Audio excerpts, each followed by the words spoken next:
you've been dating your brother for how many months now? Why are you guys paying to swap gems? You just leave. She asked you to leave, buddy. Josh, I'm fine. Go back inside. No, it's alright. No. You like gossip. You like things where you're just hiding in the bushes. Hey everybody, and welcome back to my YouTube channel. It's your favorite Tita from Adventures with Tita, and today we're going to be watching some of my favorite rom-coms, which I think are also some of your favorite rom-coms. We're going to be doing a rate rank review. We're going to go briefly through the movie, the description, and then we're going to analyze it. But when we're reviewing things, we're not going to review them like the rest of the world does, okay? We're going to review them according to, as an African child who lives in Africa, who was raised by African parents and grew up in Africa, what are the chances these things would happen? Number one. Number two, what would the consequences be if they happened in my life setting? On a scale of 1 to my African parents' favorite child, how good are these movies? We're going to be using what I like to call the Africanometer. Let me say that again for those people in the back. The Africanometer. The Africanometer functions on 5 different levels, 5 different stars, starting from disowned by your African parents and ending at your African parents' favorite child. Before we get there, don't forget to like, subscribe, share this video with all your friends so that we can all have fun and all be part of the family.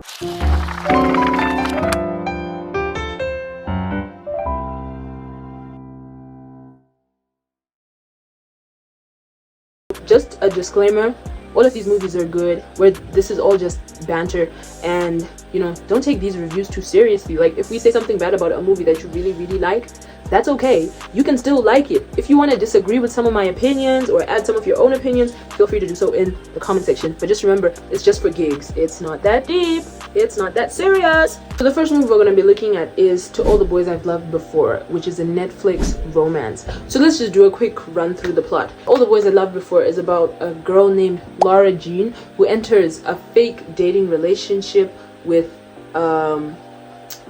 Peter Kavinsky, who's played by Noah Centineo. And basically, Laura Jean wrote 5 love letters when she was like 12, I guess, and she accidentally got them mailed to the 5 different boys that she had written them to. So she needs to be in a fake relationship with Peter so that the other boy who she wrote a letter to, Josh, who is her older sister's ex-boyfriend, doesn't think that she still likes him. So that's why she enters a fake relationship with Peter, and then Peter wants his ex-girlfriend to be jealous, so he's willing to do the whole thing, and that's basically the premise of the movie. And then obviously, because this is a rom-com, Peter and Laura Jean end up falling in love. So the question is, if Laura Jean and Peter Kavinsky were in Zimbabwe, how exactly would the story go? I think Laura Jean is a great character because she feels very human and she's relatable. I feel like they didn't make it over the top. But one of the things that I noticed while I was watching To All the Boys is that Peter comes to Laura Jean's house a lot. And when I say a lot, I mean day and night. I mean, he comes for meals on Thanksgiving. I mean, he's like in that house playing video games with her little sister. And this is where it starts to get unrealistic for me, because I had this conversation with my dad. I actually went and asked my dad. I did research and I said, hey dad, so if I brought a boy home, like a random boy home, and like to watch like soccer or something on the weekend, what would happen? And he said, to whose house? To eat whose food and sit on whose couch? And he wasn't even trying to joke with me. He wasn't trying to play with me. So something tells me it just wouldn't happen. And then you remember how I said that Laura Jean's, the whole story is happening because Laura Jean wrote letters, love letters, to her 5 crushes like 5 years ago, and now her letters have been sent, right? Letters. In Zimbabwe, people don't really send letters. Which means even if her letters were mailed, chances are the people she sent them to would never receive them. The only thing that I know that gets mailed to people is like their taxes, not taxes, what am I saying? Their rent, their bills, there we go. At some point into all the boys, Laura Jean and Peter and all their friends from school go on a ski trip. Now we already know this isn't going to happen in Africa because something about the lack of snow. But before we even get to the lack of snow, these guys went on their ski trip. Whilst they were there, they were just like mingling, boys, girls, in hot tubs, in rooms, in, I don't know, living spaces, lounge. And I just remember thinking, at whose school? As a person who went to a Zimbabwean high school, I can tell you, these people used to separate us in the dining hall, in assembly, boys this side, girls that side, everything, boys this side, girls that side. And you're telling me, you want to tell me these guys went on a trip and they were in jacuzzis together, and the teachers were like, hey bruh. There's just a lot of confrontation, like around the house, in front of the house, and there's this one big confrontation scene. I think, you know what, I think we must watch that scene together. Okay, those feelings aren't just gonna go away. I mean, we have history. Why are you at my house? That's my first question. You're at my house in the middle of the night. Do you know who comes to people's houses in the middle of the night? Witches. I'm joking. Not really. Okay, look, Peter, just leave. Can we just go inside and talk about this? She asked you to leave, buddy. Josh, I'm fine. Go back inside. No, it's all right. No. Are you serious? I have a question. Joshua lives next door, right? It's not like Laura Jean and Peter were shouting at each other. They were talking like how I'm talking to you. Someone in the next room, you know, can't hear what I'm saying. And that's exactly what these guys are doing. But Josh kind of just appears from the shadows like an apparition. I'm like, you like gossip, you like things. Were you just hiding in the bushes, waiting? Is there some explanation? If there's some explanation for this that I missed in the movie, please tell me, because suspicious. This is about you and Josh. Are you kidding me? This is the reason that you broke up with me. You're still in love with this Bon Iver wannabe? You're in love with Josh? I hated the older sister. Shoot me. I hated her. Oh my gosh. Arrest me. Do whatever you want. Margot, I couldn't stand her. So Josh is Laura Jean's older sister's ex-boyfriend who lives next door, who, by the way, she wrote a letter to, and who is the reason that she ended up in this entire situation in the first place. Here's my main thing about To All the Boys before we move on. I'm pretty sure it was Peter's idea for them to date, to have this whole fake relationship. From my life experience, if a man comes to you and says, let's fake date, that is just his way of dating you for real without your knowledge. Because clearly they ended up together. Okay, so in reality, I'm like, this isn't really cute. This feels like a messed up pickup strategy, you know. But I will say that To All the Boys is a very good movie. On the Africana meter,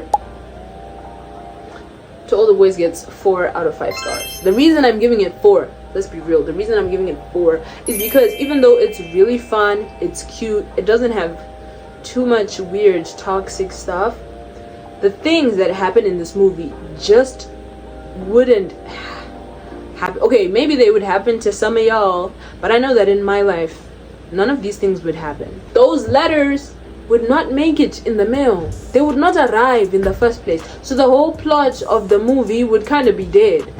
Let's move on to the next movie. We're gonna be looking at Clueless.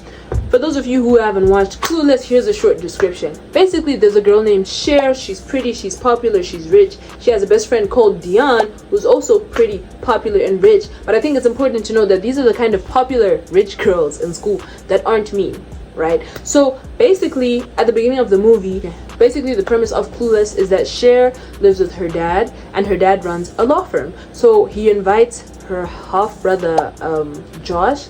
Is his name Josh? Yes, he invites her half-brother Josh to come and kind of be an assistant at the law firm because he's on break from uni. I think it's important to note that Josh and Cher are not blood siblings. They're kind of like a blended family type of siblings. So Josh has his own parents, she has her own parents, and then they're her dad and his mom got married to each other, but now they're divorced again. But here's the thing, I feel like once you're siblings, even if your parents divorce, you're still siblings. Like, even if you don't have blood relation, the fact that you once existed as siblings means that you're still siblings. That fact is important. Keep that. Basically, Josh and Cher have a discussion about watching the news, and Josh tells Cher that she's kind of selfish and she's kind of an airhead, which is true, and he's saying this because he feels like she doesn't care about anyone apart from herself, and she doesn't do anything to actually like help people. So Cher decides that she's going to start doing good things. That's the premise of the movie. So at the beginning, she manages to get two of her teachers into a relationship, and she's like, oh, I can use like my popularity and my manipulation skills for good. So a new girl comes to their school, and her name is Tai, and Tai is basically uncool. She's kind of a stoner, but Cher and Dion decide that they're gonna give Tai a makeover and use their popularity for good by making Tai's life better. But here's the thing about Clueless. I think it would be better referred to as a coming of age movie, because as much as romance is part of the plot, I feel like it drives her character development. It's there for the sake of developing her character. Cher is doing good. That's the thing. I think she is doing good, and everything that she did in this movie came out of the goodness of her heart. There were a few misguided situations, a few moments where she was kind of out of touch. Like somewhere later along in the movie, the girl who Cher has been helping to become popular, Tai, basically surpasses her in popularity. She almost dies, and then now everyone at school is interested in hearing about how Tai almost died, and so Tai is now the most popular, and Cher doesn't know how to handle that situation. It's now out of her control, and she's used to being in control, you know, which is where like the real character development comes from. And so basically Cher, through the movie, develops into a more intelligent, more socially conscious and socially aware human being, which to me really puts this movie up there. Like, it's giving favorite child standard. She's becoming a better person over the course of a movie. But here's the catch. Do you remember Josh? Her half-brother, he's helping the dad at the law firm. That guy. Obviously, when they're at home, they have their sibling relationship, their sibling dynamics. Towards the end of the movie, Tai confesses to Cher that she has a huge crush on Josh, and she's asking Cher for help to get with her older brother, which to me makes sense, because you know, you like your friend's older brother, you got to tell your friend so that you're not going behind their back. That makes sense. But here's the thing, Cher says, no, you can't date my brother, he's wrong for you, you guys are wrong for each other. And do you know why? She basically decides she's in love with Josh. Suddenly? Oh my god. I love Josh. I am majorly, totally, but crazy in love with Josh. To me, as long as our parents were married at some point, it doesn't matter that they broke up, it doesn't matter that we have completely different blood. You are my brother.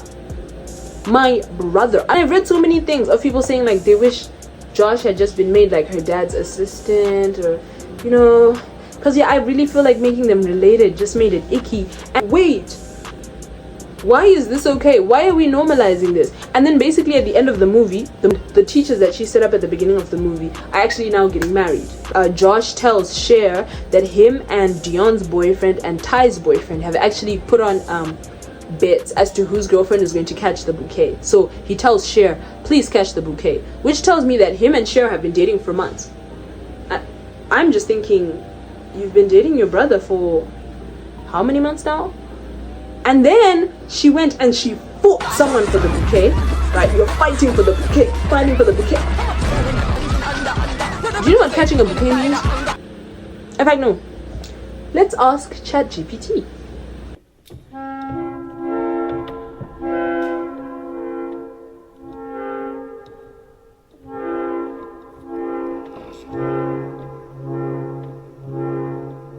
Does this mean she's going to marry Josh, her stepbrother?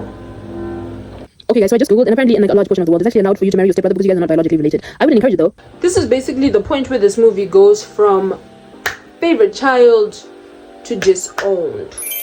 And when I say disown, there are different types of disown. There's disowned, like, you know what, you're still my child, but go and live with your grandma so that you set your life straight. And then there's disowned, like, Get out of my house.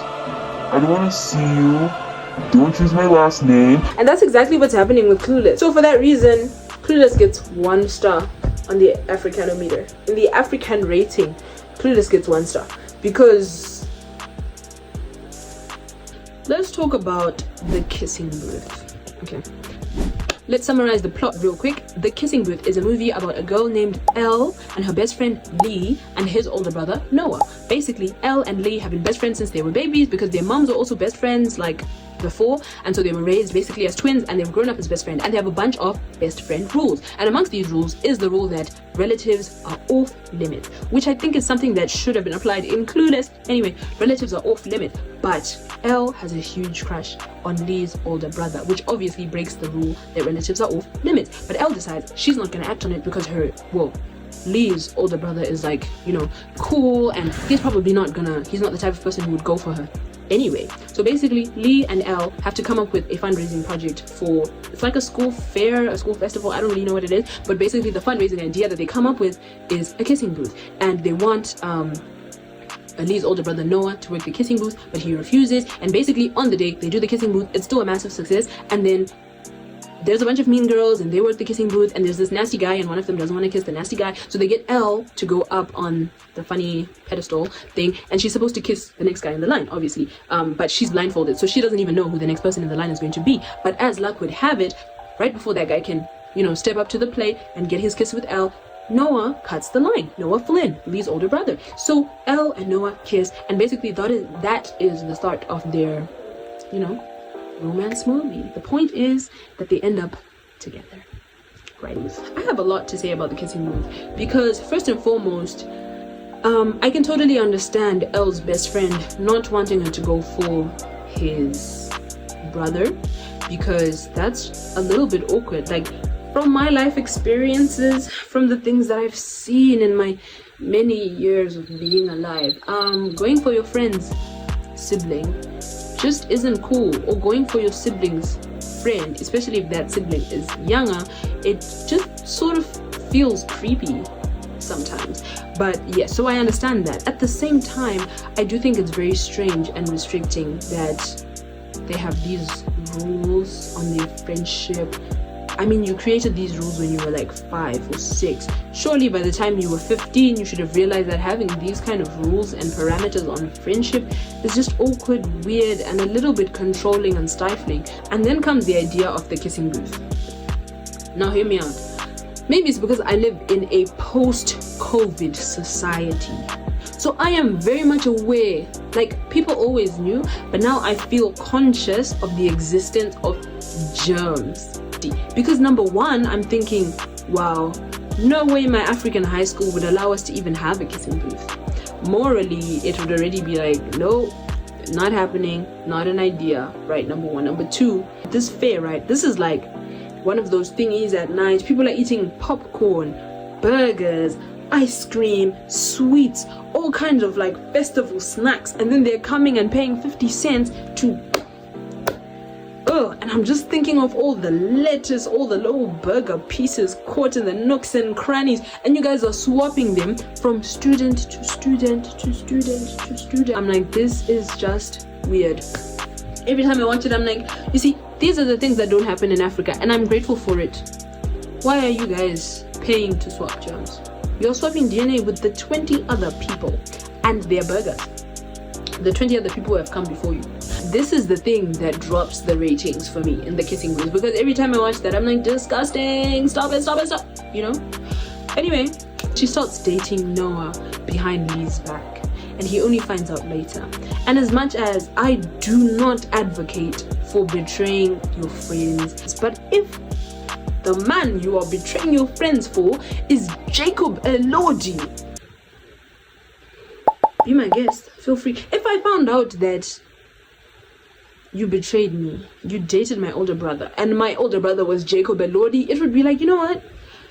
That makes sense. So cool. By the way, I thought he was American during the whole kissing booth thing, and then I thought he was British during the whole Saltburn thing, but he's actually an Australian. which somehow feels like a very good thing. But yeah, we stan Jacob Elordi. Elle eventually goes to their house, and she hangs out at their house a lot. She's at their house and she gets injured, and she goes to Noah's room, and Noah is basically patching her up. They end up having a little romantic moment. Lee walks in. Lee finds out that his older brother and his best friend have been all this time, and obviously he's really mad and he's shouting and crying. And this is one of my favorite parts of the movie, because I felt like during the rest of the movie Lee kind of functioned like a cartoon character. He just kind of floats around, like, I don't know. But when he got angry, I really felt like, you know, he turned into a real human being, and we saw like some vulnerability. Lee ends up getting into a physical fight with his brother, and he basically drives off into the sunset. But before he drives away, he has a conversation with Elle whilst he's sitting in his Mustang, and he says, oh, you know, I just feel like Noah gets everything he wants, and when you know, like, he gets everything he wants, and you were the only thing that I had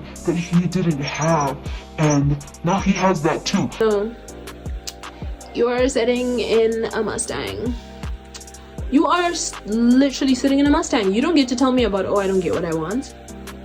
You don't. Sorry, your rights are revoked. The fact that you have the option to speed off into the sunset in a Mustang tells me that no, you do get what you want. You do. You just want this thing specifically. You just want your best friend to yourself.